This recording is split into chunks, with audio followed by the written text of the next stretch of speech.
de prendre soin des vulnérables. Voilà, et le texte souligne par la suite, tu honoreras la personne du vieillard. Voilà, après avoir dit, tu te lèveras devant les cheveux blancs. Le texte dit par la suite, tu honoreras la personne du vieillard. Qu'est-ce qu'il faut entendre? C'est une invitation au respect profond, à la considération et à la reconnaissance de valeur. La personne âgée est vue ici comme un dépositaire de sagesse, un témoin de la vie, un membre précieux de la communauté. Voilà. Et là, cette loi nous invite à une éthique de la relation qui implique que la foi biblique inclut le respect des générations, la transmission des valeurs et la cohésion sociale. Le pont intergénérationnel doit donc être visible dans nos pratiques quotidiennes, rendre la sainteté de Dieu par des actes concrets. Voilà, il ne faut pas oublier, on a dit que le contexte de Lévitique 19, verset 32, qui est notre texte phare dans ce thème-là.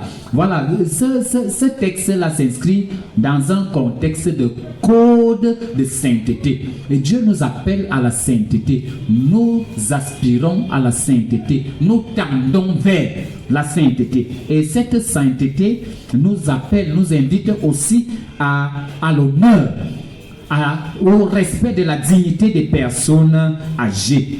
Et le texte souligne en dernier ressort, tu craindras ton Dieu. Voilà, c'est ce que le texte précise par la suite. C'est là la dimension théologique fondamentale.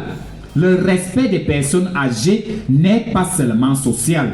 C'est aussi et fondamentalement un acte religieux. Dieu est honoré quand on honore le vieillard.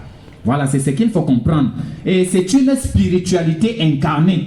La crainte de Dieu se manifeste dans des gestes concrets, dans des comportements visibles.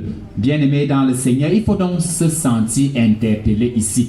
Voilà, lorsque nous sommes au sortir de ce service, parlant de la charité chrétienne, parlant de l'assistance aux personnes âgées, les deux textes qu'on nous a donnés, à la lumière donc de ces deux textes, on peut comprendre que le texte de Lévitique nous invite au respect, à l'honneur, le respect de la dignité, l'honneur à l'égard des personnes âgées, à l'égard de nos papas, à l'égard de toutes personnes âgées qui se trouvent autour de nous. Et là, ça nous interpelle quand nous sommes des jeunes.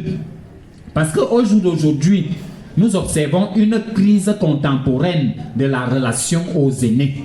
Voilà, cette crise-là est une réalité. Aujourd'hui, on observe la rupture des liens familiaux, la marginalisation des anciens, la culture de la performance et de la jeunesse. Cela crée une fracture intergénérationnelle. Alors, les textes bibliques interpellent les jeunes, la jeunesse. On va parler de la jeunesse, cette période de vie. Nous sommes interpellés, nous les jeunes, surtout quand nous sommes la jeunesse d'Action protestante et évangélique. Voilà, c'est cette jeunesse-là qui doit éclairer le monde. Et la façon d'éclairer le monde en ce qui est des personnes âgées, ça veut dire que nous devons respect à ces personnes-là. Quand un jeune est face à une personne âgée, même au milieu de nous, nous avons des papas qui sont au milieu de nous. Est-ce que je vais rester assis ou assise alors qu'un papa est à côté de moi debout? Voilà, le respect part aussi de là. Voilà pourquoi on a parlé de l'éthique. De l'éthique, bien faire, chercher à bien faire. Et là, je dois apprendre l'honneur, je dois apprendre à honorer. Parce qu'il est dit, souviens-toi de ton Créateur dans les jours de ta jeunesse. Voilà, et quand je suis jeune, c'est le moment, c'est la période de vie pendant laquelle je dois beaucoup plus marquer mon adhésion à l'éthique chrétienne. Je dois marquer mon adhésion à la formation éthique. La jeunesse est dans le temps de formation éthique, le temps de la formation éthique. Alors, je dois pratiquer la charité de manière concrète. Dans le comité charité chrétienne, on va toujours interpeller ce comité-là. Ça veut dire qu'au sortir de ce CRS, ce comité doit désormais organiser des activités de visite des personnes âgées, des activités d'écoute des personnes âgées, des activités d'assistance des personnes âgées, des activités d'accompagnement des personnes âgées. La charité devient donc un style de vie. Un style de vie dès ma jeunesse. C'est dès ma jeunesse que j'apprends à honorer, que j'apprends à respecter, que j'apprends à reconnaître la dignité de la personne âgée.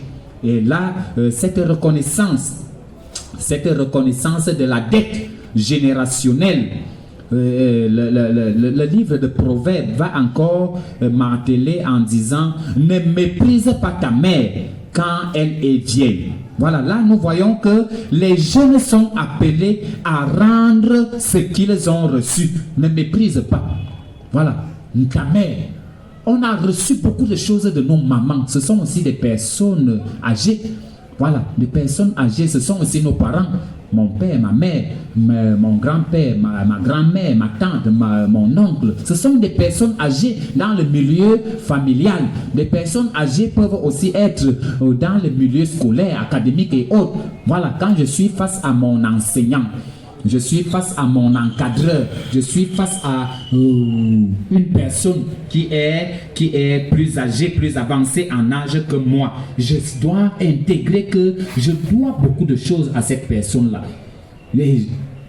Je dois alors adopter des attitudes éthiques vis-à-vis de ces personnes. Et l'enjeu spirituel pour la jeunesse ici, c'est grandir dans l'humilité, développer la compassion, construire une foi incarnée, une foi qui s'incarne dans les bonnes œuvres. Voilà, parce que Paul nous présente la richesse spirituelle comme l'ensemble des bonnes œuvres. Ce que je peux proposer aux hommes, aux personnes âgées, c'est aussi les bonnes œuvres, les comportements éthiques, le respect, l'honneur en faveur de ces personnes-là. Bien-aimés dans le Seigneur. Et en conclusion, on peut donc retenir que, au sortir de ce CERES, nous sommes interpellés. Nous sommes interpellés doublement. D'abord, sur la charité chrétienne. Un chrétien doit être charitable. Charité, là, nous sommes appelés à donner, à tendre la main pour soutenir, pour aider, pour secourir les autres, apporter du soutien aux autres. Ce soutien-là peut être matériel, mais beaucoup plus dans la chrétienté, il faut aussi voir le côté beaucoup plus spirituel. Et voilà pourquoi on nous enseigne, on nous inculque des attitudes éthiques. C'est-à-dire le respect, la reconnaissance de la personne du vieillard, la reconnaissance de ces personnes âgées-là. Voilà pourquoi on parle de l'assistance aux personnes âgées. Et notre jeunesse d'action protestante et évangélique est déjà bien structurée sur ce plan-là. Voilà pourquoi au sein de la JAPE, nous avons le comité charité chrétienne.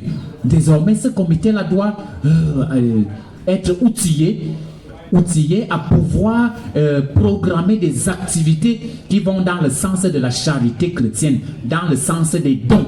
Faire le don de soi, faire le don de ce qu'on a en faveur des autres et beaucoup plus aux personnes âgées. Organiser aussi des activités qui contribuent à assister ces personnes-là, parce que ces personnes-là ont besoin de notre présence, ont besoin de notre écoute, ont besoin de notre accompagnement. Alors, on peut retenir que, à la lumière du texte de 1 Timothée, chapitre 6, verset 18, beaucoup plus Paul nous interpelle en nous inculquant, n'est-ce pas, les attitudes éthiques, les attitudes de pratique des bonnes œuvres dans le sens de la spiritualité. Non pas seulement ce que je peux prendre et donner, mais aussi ce que je peux aussi apporter comme de spirituel dans mon comportement, dans l'accompagnement des autres. Les personnes âgées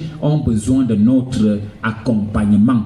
Si on se donne la tâche d'aller pratiquer cela dans nos communautés, dans nos chapelles, dans nos paroisses, dans nos activités, nous serons véritablement des jeunes qui sont sages, des jeunes qui sont bien sûr petits en âge, mais qui ont atteint un niveau de foi, une foi qui est concrète, une foi qui se matérialise par des actes concrets qui ne sont autres que des attitudes éthiques en faveur des personnes âgées. J'appelle gloire soit à Dieu.